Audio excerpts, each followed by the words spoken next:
Well, federal officials have not disclosed exact numbers, but there is broad reporting about migrants with no criminal record being swept up during recent immigration raids. It is a scary proposition for tens of thousands of hard-working migrants, especially those with deep ties in the community who are wondering what they'll do or when those agents will come knocking on their door.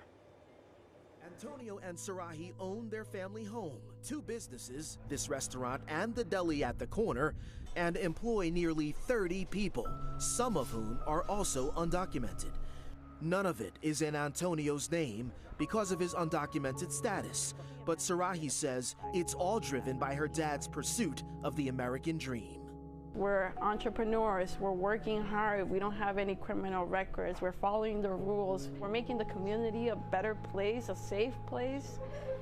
We're not the target audience, but it feels like we are.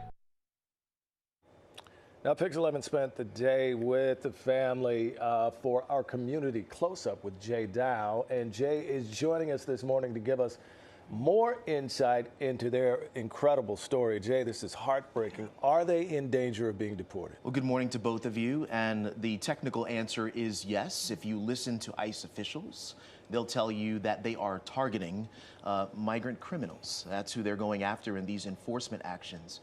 But we've heard, anecdotally and on the ground reporting that people who are in the vicinity, the physical vicinity, they're being picked up as well. And there's recent reporting showing that 8 of the 20 people that were recently picked up had no criminal record whatsoever. So the answer would be yes. And there's legitimacy, in their opinion, to being scared and worried about what's going to happen next. Right. We know this obviously impacts the family, but it impacts the community. You mentioned they employ dozens of people. You spoke to other Staten Islanders while shooting this piece. What are they saying? We were very surprised by what we heard. We went out into the community to see, Staten Island is the most pro-Trump, pro-conservative borough in the city.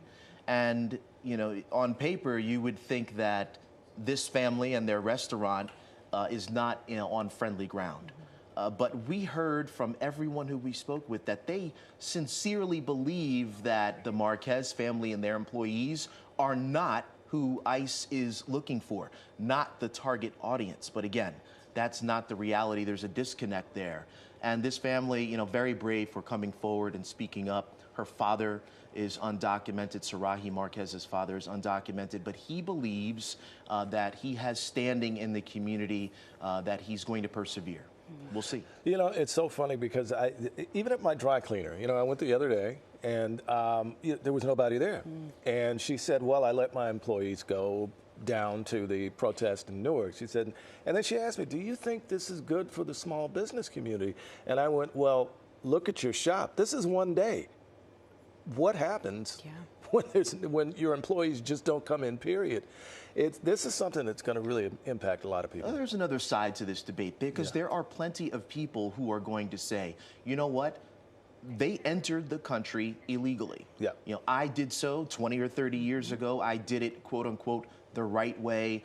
They should be doing it the same. Right. And now that we are, in a new administration that has a new policy, whatever happens, happens. They should have come in the country the right way. So there's certainly a segment, a portion of the population that feels that way. This is by no means a unanimous sentiment here that we're hearing, from the family and out in the community. Right. Like you said, so many sides to this. But Jay, thank you so much for this perspective.